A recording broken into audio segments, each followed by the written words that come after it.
Back from PAX and mourning the loss of E3. Let's talk.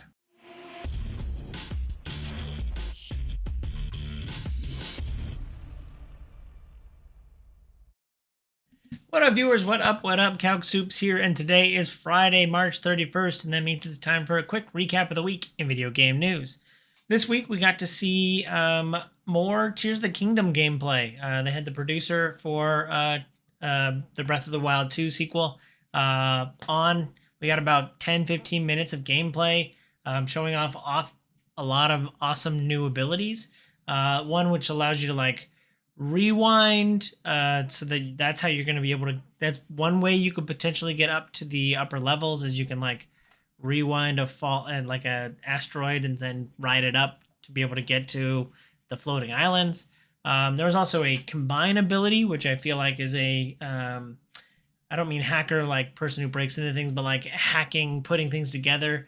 A hacker's wet dream is the combined ability where you take a stick and you combine it. So they're really going full survival mode. You take a stick and you combine it with a rock and it makes a better stick. Or you can make makeshift rafts, and there's these wind engines that you can create, and that's how you can propel your raft or make a something that flies. So there was a lot of stuff that was kind of showed off, a lot of really good gameplay, and I'm pretty excited for it. The abilities don't they're cool, they're unique, they're not really what's driving me. I'm really more interested in what's going on with the story.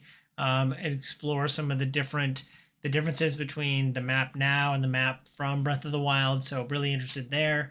It didn't talk too much about Link's weird spiritual arm or the broken Master Sword. Those are all the kind of things that I'm kind of looking for in my next Zelda game, but very much looking forward to Tears of the Kingdom.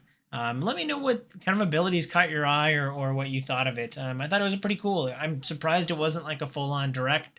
It was just kind of a, hey, here's the latest trailer. We're going to show off some gameplay. Yeah, I thought it was really cool to see that this week. Moving right along, something I saw at PAX was the Gollum game, the game I've been looking forward to for quite some time. It was originally intended to come out like Q3, Q4 of last year. I think it was originally slated for August. But now it finally has a launch date, a new launch date, and that is May 25th, 2023. So I'll be playing it in just a few short months. It also talked about kind of the story, what you'll be playing through. So I don't know I'm curious if you start off in the cells, or maybe the tutorial will have you breaking out of Mordor for all of you book nerds who know what I'm talking about. Yeah, I'm really curious kind of what Gollum's path is. And I really like them showing off the characters. They're doing something really, they're kind of showing off some opulence, which I thought was really cool, rather than a more down-to-earth, normal kind of, outfits and stuff like that. They're really opulent, and I think you saw the mouth of Sauron, and he's got teeth and a giant chest piece, and very opulent. So that was the best word I could think of. So really excited to see kind of a different take on Lord of the Rings. So I'm looking forward to that coming out in just a few short months. Now that both of the Diablo closed betas are done with, I saw a cool article this week talking about, it was an interview with the quest designer, and it was talking about a very specific moment from the prologue before you go into the main hub city, which I'm not going to pretend I remember how to say it. You have to do this cleansing ritual, and you choose basically one of the 7 deadly sins, and you have to wash it off of you, which I thought was really interesting, and kind of a weird moment in the plot, kind of you're just kind of trying to be introduced to this new city, and they're like, we can't let you in unless you do this weird thing. So it was a cool interview with the quest designer. It was just kind of saying these are the moments that create immersion. And it doesn't have to be a big story point, and it doesn't have to be a big over the top spectacle. It was just oh, this is how the world works. And, you have these people who are really religious and really follow to these rules. And that kind of sets you immerses you in a game that I typically wouldn't think of as too immersive. The isometric view doesn't really make it immersive to me. But yeah, I thought that was a really cool take. I'll have a link down below to the full article that you can read it for yourself and let me know what you think. But yeah, I'm really curious about. I'm very excited for Diablo 4 and looking forward to playing it a little bit more and exploring more of that world. As I hinted to in the cold open, E3 has been canceled this year. This year specifically, which is something that I wanted to note. Although a lot of people they've been saying E3 is dead for a while. We've known that the first parties, Microsoft, Nintendo, and Sony, weren't going to be at E3 for a couple months now. But I think this week Ubisoft said they're going to do their own thing, but they're planning a forward during E3 timeframe. I'm still going to call like the second week of June E3 week. Regardless of what's actually happening and whether or not there's actually an E3. Maybe it'll slowly turn into Summer Games Fest in my mind, but that'll take a while. As a huge fan of E3. And one of the things that I saw, there you go, Kalksoof Fest. One of the things that I saw was a lot of my friends in the industry were like poo-pooing it and like saying glad E3's dead and like ding dong the witch is dead. And I didn't understand that.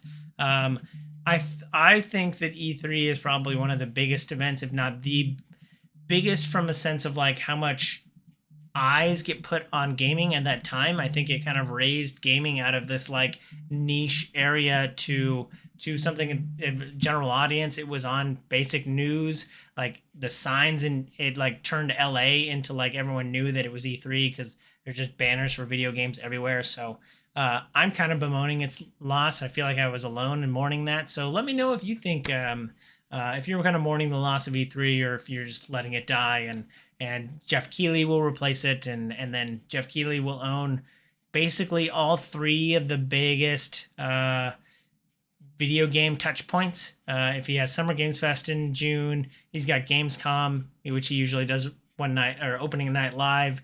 He's got the Video Game Awards in December. So like he basically owns communication besides direct communication, like a Nintendo Direct or a State of Play, between publishers and the gaming community. So something I do kind of, I am kind of wary about.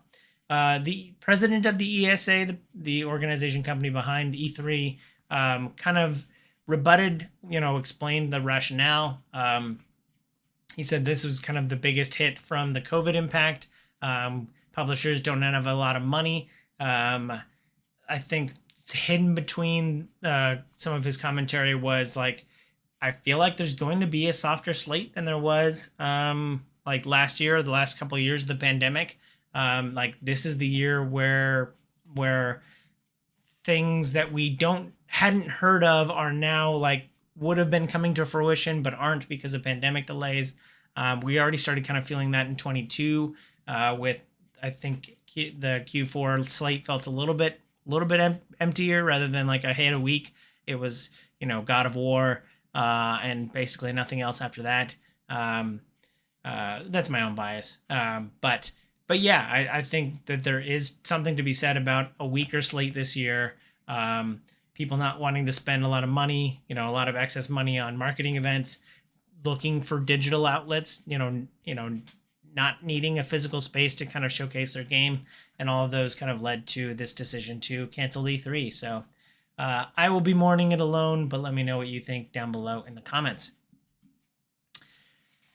The Smash Bros. Like Multiverses has been going strong since July of last year.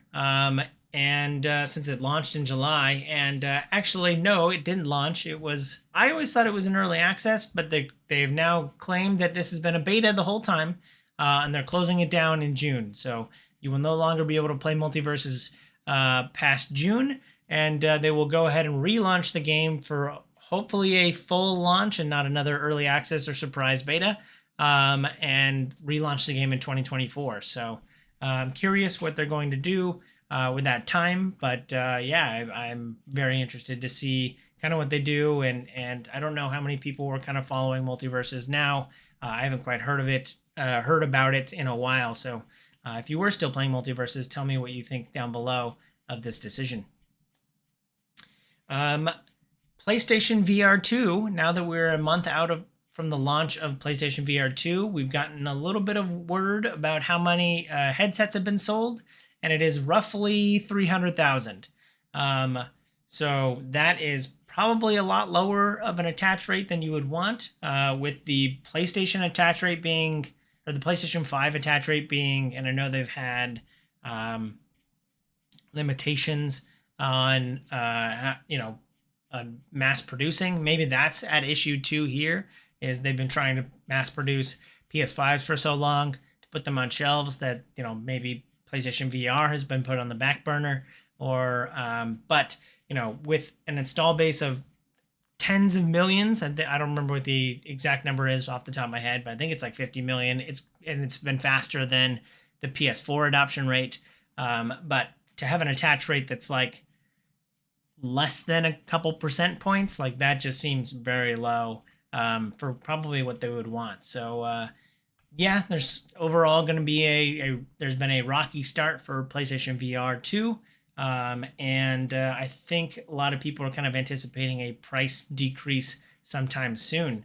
I think the price point, I think I've said this a couple times in my videos, but the price point has always been kind of a sticking point. You're selling the headset for more than the console that's required to use it.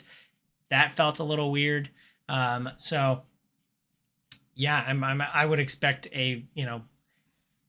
probably 100, if not at least $50 price knockoff sometime soon, and then maybe even lower as we get into holiday, as they probably want to push more and increase that kind of install base. So pretty curious. If you have picked up a PlayStation VR, what do you think of it? Let me know down below.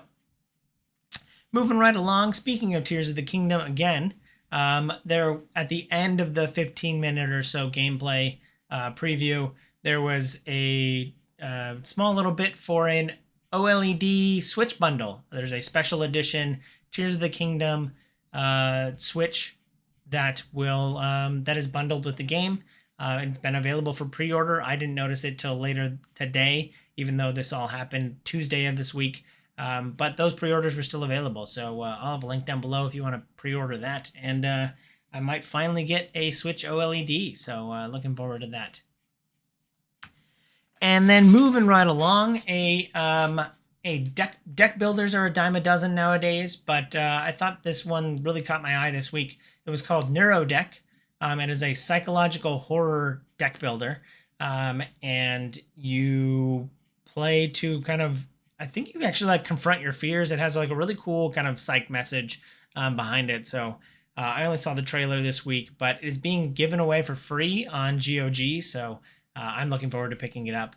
And if you have a GOG account, you could probably pick it up too for free. So yeah, it looked like a really cool deck builder that and as someone who loves card games, who was playing Magic last night, I love playing card games. And so playing a new kind of, and not even new, I think it came out in 2020. So I'm surprised that this is the first time I'm hearing about it. But Neurodeck, a psychological horror deck builder. I'm looking forward to playing that sometime. One of my favorite studios, Harebrained Schemes, they've been hard at work developing a new game that we got to see a little bit more about last week. Harebrained Schemes is the company behind, or the developer behind, the Shadowrun turn-based strategy RPG games. I've played those a couple times on my streams. I really love those games. And also there was another thing that they're known for, but that's what I know. And I own the whole Shadowrun series. I'm looking forward to playing even more sometime soon. But their next game, the Lamplighters League, looks like a cross between XCOM and Indiana Jones. So the XCOM turn-based strategy, like that, is totally in their wheelhouse. But it's set in like the 1930s, and you're playing kind of like a, roguish leather shirt or leather coat wearing kind of gunner. So I think it's really got that kind of Indiana Jones vibe to it. I think you're going through caves and you're trying to interact with these magical beings and stop them from taking over the world. All the typical schlock. But yeah, I thought it was a really cool kind of combination of ideas. Usually when you see the turn-based strategy, it's like a sci-fi or a heavy shooter. So it'll be interesting to see kind of what you can do with kind of old-timey guns and weapons and stuff like that. So pretty interested to see what's going on here. And like I said, I'm a really big fan of the devs. So looking forward to that. Last but not least, I saw a little bit more for Dredge, that Cthulhu fishing game that I've talked about a couple times in the last couple weeks. I'm generally excited for the game, but I got to see a few more screenshots from kind of how you'll set up your boat, and and I'm not typically a fishing gamer, someone who plays fishing games, but you throw in Cthulhu, and all of a sudden you got my interest. And it talked about the article talked about kind of the dual influences of like how do we make it Cthulhu but still be authentic to kind of this like fishing genre. And like you're gonna like catch fish, you're gonna turn in those fish, and you're gonna slowly see the fish kind of morph over time, it seems like, and you're gonna go out and make money, and you're gonna get a bigger boat, and you're gonna need to change up how you fish and your tool and all that kind of stuff. So I'm pretty interested to see. I'm excited for this kind of fishing game that I usually would not be excited for, but I'm really kind of interested to see how do you kind of subtly approach the Cthulhu-esque aspects of it. So I'm looking forward to that. It's been a while, but hopefully that was enough for this week. If you feel I forgot anything, feel free to leave a comment down below. But as always, thanks for watching. I hope you enjoyed this content. If you do, please follow, like, and subscribe to me on YouTube and Twitch so you can see more great content like this. I'll have links down below in the description. Thanks again. I hope you have a super day. I hope you have a super week. And I hope you have a super day. Bye.